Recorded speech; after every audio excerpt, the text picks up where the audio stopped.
الشغلانة بتاعتنا دي علمتني إني أكون صبر. أنا عمك هندي اللي كلمتك امبارح.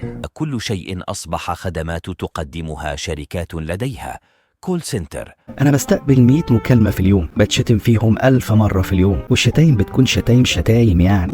وبصرف النظر عن مشكلة العميل، هو رد واحد بس: تحت أمرك يا فندم. تحت أمرك يا فندم، والمشكلة هتتحل خلال 3 أيام عمل.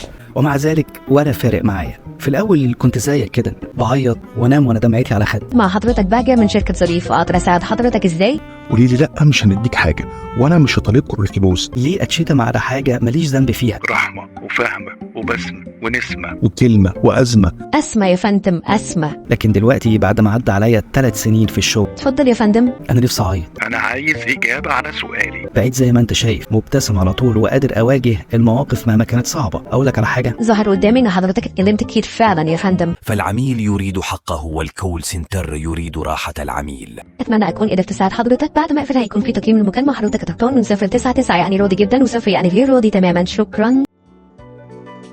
لو عجبك المحتوى هتلاقي الحلقة كاملة تحت الفيديو، وباقي الحلقات في الوصف.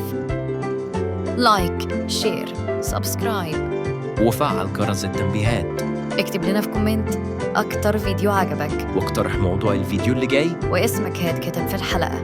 يوتيوب يا ميديا.